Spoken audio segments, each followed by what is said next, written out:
Damos inicio así a nuestro segundo bloque, en este caso para hablar sobre las medidas que tomó el gobierno de cerrar las exportaciones de carne y cómo impacta esto en el sector. Para eso nos arrimamos hasta las instalaciones de la firma Estancias y Cabañas Fortinquieto para hablar con Cristian Serra, su genetista, donde él va a dar su opinión sobre qué es lo que puede ocurrir o qué es lo que va a ocurrir con este tema de cortarles a los productores, a los frigoríficos, a los argentinos, el cierre de las exportaciones de las carnes. Así que no los aburro más y vamos a esta entrevista con el señor Cristian Serra de Estancias y Cabañas Fortinquieto.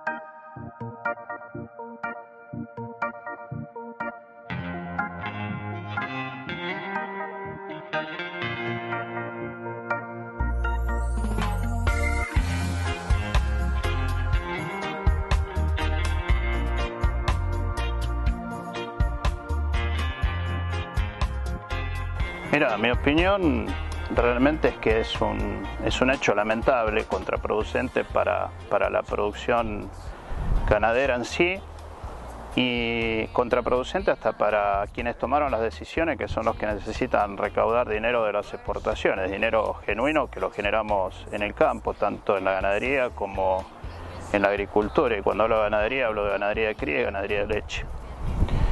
Una vez más, repiten las recetas y repiten la historia de que han venido haciendo estos gobiernos desde el año 2006 en adelante. Cuando uno se pone a ver cuánto es lo que exportamos y decís del 100% de la carne que se exporta, que te quiero aclarar, el 80% de lo que producimos se consume en el mercado interno, y de ese 20% que nos queda para exportar, el 75% lo consume China, el mercado chino, que gracias a ellos nos sacan toda la vaca conserva, la vaca manufactura, la vaca que nosotros acá no consumimos, que generalmente termina en un termo procesado, en un paté, y que gracias a ello nosotros, los productores, podíamos darle un valor agregado a ese tipo de animal que antes no valía nada. Que tomen esta medida para justificar intentar bajar el precio en las góndolas realmente me parece un absurdo, porque ese tipo de animal no se consume en las carnicerías de la Argentina. Vos vas a pasar por cualquier parte del país y ese tipo de carne no lo vas a conseguir en ningún lado. Lo que se come acá son otros cortes y no son precisamente los de la vaca de conserva ni la vaca manufactura. Entonces creo que es muy tendenciosa la medida. Creo que está en juego intereses de algunos, que no voy a dar nombre, pero creo que atrás de todo esto hay un juego de ese tipo, y el querer monopolizar más que nada este tema y que quede en 5 o 6 manos como ya ha pasado con estos gobiernos anteriormente. Pero en el fondo de la cuestión, los perjudicados siempre somos los productores, que perdimos en un día por una decisión. Cuando vos cargabas el día posterior a esta medida, estabas perdiendo entre 9 y 10 mil pesos por cabeza, y eso, si lo multiplicás por 30 cabezas que entran en una jaula, son 300 mil pesos que estábamos perdiendo por una decisión tomada por este gobierno. Realmente es lamentable, y como tal, repito, si eso sirviera para algo, pero en sí no sirve para nada. Le mienten a la gente diciendo que con eso van a bajar el precio de la carne. Te lo firmo, Víctor, va a seguir aumentando la carne, porque la carne que se consume acá es carne de novillo liviano, de consumo, vaquillona liviana, y esos precios, al contrario, tienen una tendencia a subir. Y además hay un agravante, que es que por las sabidas consecuencias del precio del maíz, los encierros, los filoteros están en un 50-60% de su producción en este momento. Entonces la oferta que hoy tenés de animales gordos es menor a la oferta que había otros años, y eso se ve reflejado después en el precio y en el costo del novillo en el mercado. Va a aumentar porque la demanda para abastecerse va a estar. Y además, mirando el contexto mundial, fíjate qué oportunidad perdemos China, por ejemplo, debido a la peste porcina que los está arrasando y llevando puestos, los está pasando por arriba, este año tiene previsto consumir un 20% más de carne, importar un 20% más de carne, y nosotros que tenemos un nicho ahí importante, lo queremos dejar de lado y lo queremos perder.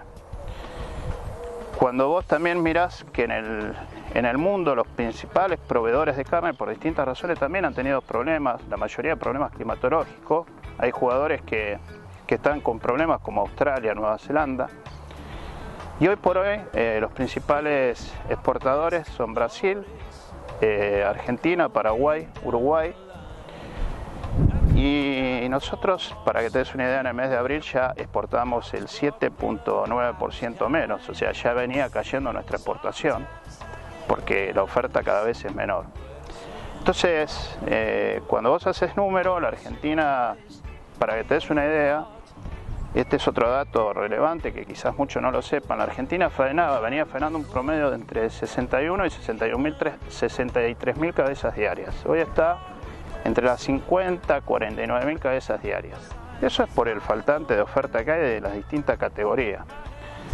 Otra de las categorías que está faltando es la ternera, porque hay muchos productores que se venían guardando la ternera, entonces evidentemente cuando llegas a consumo llegas con el novillito liviano, pero faltan las vaquillonas livianas que antes estaban en juego y hoy ya no lo están. Pero eso es para hacerte un panorama, ¿no?, de cómo es el mercado interno. Ahora, cuando vamos a lo que es el mercado externo, la carne que nosotros tenemos mayor valor, vos fíjate que la 481 sigue habilitada para exportar, la cuota Hilton sigue habilitada para exportar, entonces, ¿cómo es la historia? Los cortes de mayor valor que pueden incidir sobre la mesa de los argentinos son esos cortes. De todas maneras, no tiene nada que ver todo esto que estamos diciendo, porque esto es en base a lo que nos dicen o nos quieren hacer creer. El costo de la carne, por el cual está cara, es debido a la gran distorsión que hay en la cadena desde que nosotros cargamos la jaula en el campo hasta que llega al consumidor. Ahí está el gran problema de la cuestión. Porque después que el frigorífico sale, desde el frigorífico a la carnicería se produce una distorsión que anda en el orden del 53%, que son todas tasas de impuestos que se le ponen a la carne y que sobrevalúan el costo. Ahora bien, tenemos que decir que tenemos un promedio de 700 pesos, 680 pesos promedio el corte de carne, que nos parece que es caro, y en realidad no es caro. En realidad, ¿sabes cuál es la realidad? La gran inflación que tenemos y que lo que no está bien son los salarios. Los salarios están totalmente devaluados, los salarios de los argentinos no les alcanza para poder comprar la carne.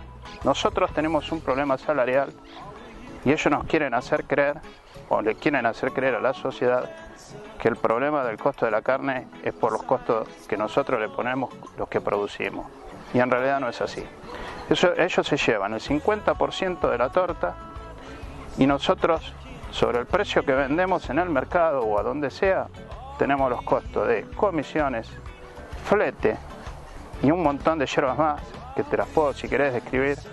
Y cuando terminamos cobrando por lo menos un 15% menos del precio en el cual vendimos. Esto es lo triste y lo lamentable. Y cuando ellos nos dicen que la carne está cara, yo miro los países de América Latina, como en el caso de Brasil, que está 4,70 euros la carne, en el caso de Uruguay, que está 6,40 euros la carne. Cuando miro el caso de Chile, que está 7,50 euros, miro la Argentina, estamos 3,73 euros. Y esto lo transformo porque ellos dicen que nosotros tenemos la carne cara, para compararla con la carne en el mundo. Y cuando nos traspolamos a lo que es Europa, por ejemplo, Francia la tiene a 11 dólares y pico, euros y pico, perdón. Alemania a 10 euros con 20 centavos. Entonces decime si la carne en la Argentina está cara. Me da pena y vergüenza ajena, lo digo porque tener una persona como el presidente que tenemos, que sale a dar discursos y a hablar en el mundo y a decir las barbaridades que dice, la verdad me hace sentir mucha vergüenza. es un mediocre, lamentablemente. El otro día lo escuché decir que Argentina, cuando Perón fue presidente, la agarró con 2,5 millones de cabeza, y que cuando se fue había 3 millones de cabeza. Que desde Perón hasta acá pasaron muchos gobiernos y que hoy seguíamos teniendo 3 millones de cabezas, y en Argentina hay 54 millones de cabezas. Fíjate qué gran diferencia con lo que él nos dice. Entonces yo digo, señor presidente, si no sabe, no hable. Y si no, ¿quiénes son los que lo asesoran? ¿Quién es ese Kulkas, esa señora Español? ¿Quién es Basterra? ¿Quiénes son esos señores que supuestamente son los que lo deberían asesorar al presidente para que no diga las semejantes barbaridades que dice y quede tan mal no solo con nosotros, sino con el mundo entero?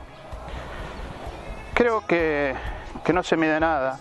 El sector de la cría, el sector de la producción ganadera involucra 400.000 puestos de trabajo, y de esos 400.000, 100.000 corresponden nada más y nada menos a gente que está involucrada a la parte frigorífica y principalmente de las exportaciones.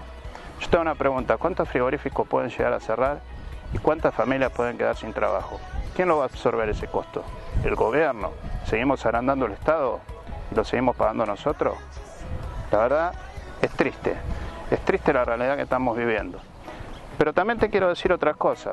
Es fácil criticar porque alguno por ahí me puede escuchar y dice: qué bárbaro, ¿no? Todo muy lindo lo que dice el tipo este, ¿cómo le da? O cómo critica. Te digo que también hay que presentar propuestas. Nosotros también, los productores y quienes nos representan, que generalmente largan comunicados, no es solo largar comunicados, tenemos que hacer propuestas, tenemos que tratar de dialogar y tratar de revertir esta situación de alguna manera. Y como yo siempre digo, es diciendo y haciendo. Entonces, creo que hay muchas propuestas interesantes en gente que hay que escucharla para poder revertir esta situación. Y créeme que las hay. Ahora, no justifico a aquellos que critican y no tienen propuestas, porque si no, ¿sabes qué somos? Unos políticos más. Criticamos todos lo que está haciendo el otro, pero no proponemos ninguna solución o qué haríamos nosotros en este caso.